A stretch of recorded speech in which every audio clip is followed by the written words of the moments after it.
Ladies and gentlemen, hope you guys are doing okay. I don't think there's any food in the South Bay, no toiletries, probably going to get worse, probably anxious, probably hard to focus on an essay. That's how I see it.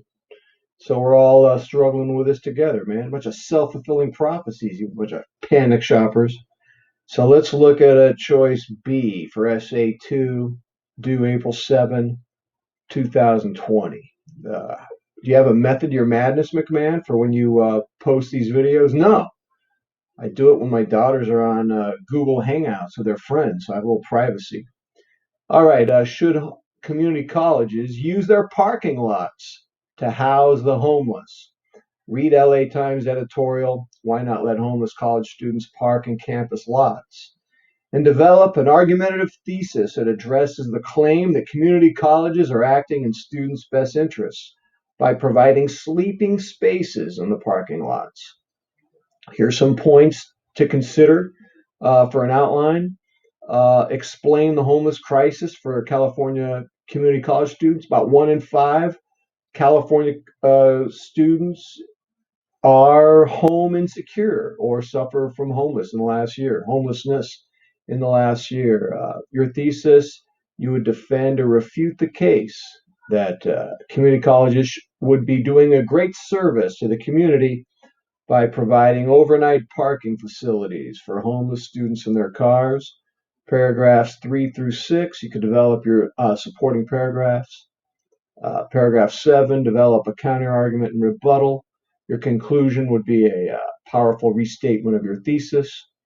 There's a video I have linked on here for you that I'll put in written form on Canvas in addition to this video. How homeless college students get by at Humboldt State, and you can address if the emotional video is legit or if it's propaganda. Some other points to consider. How can we enforce cars that never move and essentially create a permanent homeless encampment? Do you foresee any problems in having cars that never leave? Man, you guys got neighbors who have like a car on the driveway that's got flowers growing out of it? It's been there for 28 years. That could be an issue, ladies and gentlemen. Will this policy create a homeless magnet that gets out of control and hurts other students? In other words, do you want to go to a college where you've got a homeless magnet in the parking lot? Do you foresee any problems? Would this be a well-intentioned policy punishing other students? Bathrooms. We all love big, beautiful bathrooms. You know, the fancy ones where they have those rolled up cloth napkins and the potted plants. Don't think you'll be getting that at the El Camino parking lot. Could be a lack of bathrooms. That could create a health crisis, a repugnant environment. Lord have mercy. Will colleges be afflicted with liability, legal liability for all the crimes committed in these parking lots? Are we really going to be able to have enough campus police with enough teeth to keep the crime down in those parking lots? You feeling the love for the parking lot, ladies and gentlemen? Can colleges afford proportionate security to the growth of people living in the parking lots? Should these encampments be allowed at colleges close to elementary schools? Will the community become bitter and sour at the college for allowing a festering wound to occur in their backyards? Number 9, is this policy even a true solution to the homeless crisis? You know, it's amazing. You know, this one question raises so much material that you're going to have no problem generating 1,000 words. I remember when I taught this last semester, a lot of students wrote their paper on this. There's just so much material on this. Now I'm going to give you two contradictory thesis statements, and you know what? Both of them could be an A. I don't have a dog in this fight, honestly. I never tell students they have to argue one way or the other. All I care about is a cogent, powerful presentation. That's all I want. I don't care what your argument is. Here's a sample. I'm going to give it an A. Yeah, I'll give it an A. And this is someone who's against the homeless shelters in the El Camino College and other community college parking lots. But I'm going to give you one later where someone's for it, and they both get A's. How do you like them apples, man? I'm going to give them both A's. All right, ladies and gentlemen, let's look at this A support, grade A level support for turning parking lots, against turning parking lots in homeless shelters. This writer is very much against using the El Camino parking lots for homeless. Let's look at it. All right. The proposal to make community college parking lots into homeless shelters is a salient example of good intentions, ushering into the bowels of hell, ushering us. We need to have, there you go, ushering us into the bowels of hell. I just love the term bowels of hell. Aren't you always looking for an excuse to discuss the bowels of hell? Powerful language, McMahon. Yeah, keep going. The misguided plan to make parking lots into a homeless sanctuary will curdle into chaos, stench, and criminality. For one, colleges cannot afford enough law enforcement officers to patrol a vast area rife with assault, thievery, and other criminality, resulting in bankrupting the college with lawsuits. Second, the college cannot afford enough bathrooms to accommodate the thousands of people, which will in turn make the college a giant sewer. I'm always looking for an excuse to use the word sewer in my expositions, aren't you? A giant sewer that contaminates the entire community with infectious diseases. Oh my God, McMahon, do you have to bring up infectious diseases at a time like this? Yes, sir. Third, the majority of people will look at the college as a cesspool. Ooh, what a word, man.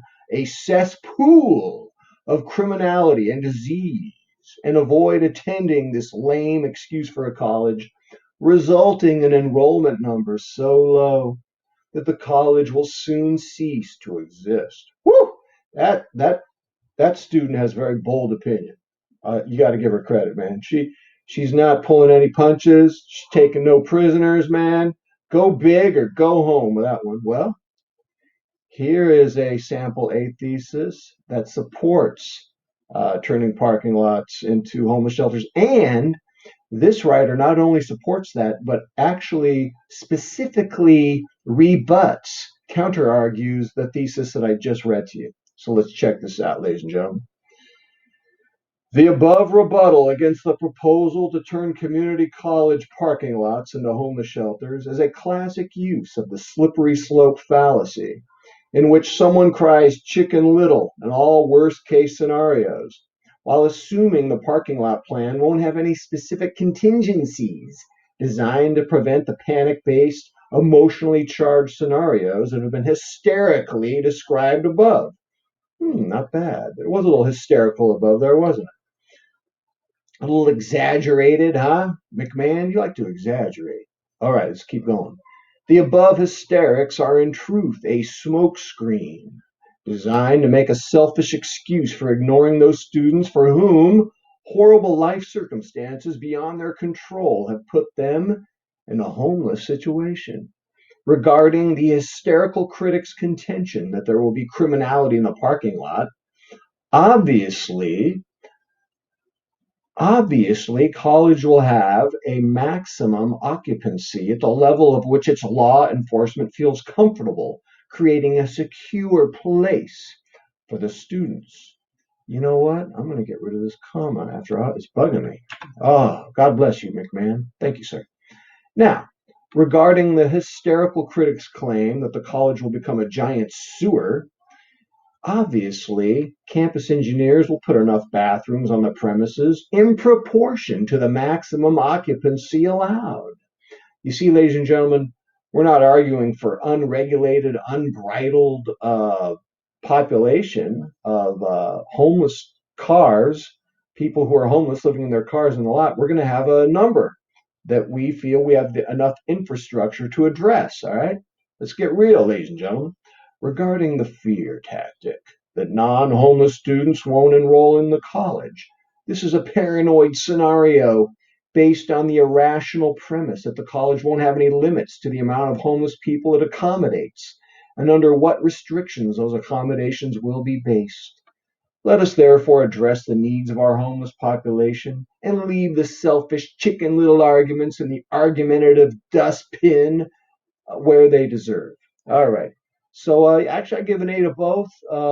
Honestly, I'm kind of more, if I were a student, I'd probably write the first one. I think would be easier to write because pretty much for the second one, you're going to have to go into the weeds of, what kind of limitations are you going to have? And, you're going to have to come up with numbers. That would bore me. So I'd probably do the first one, even though honestly, both could be an A. All right, ladies and gentlemen, this is Choice B. Tell me what you think.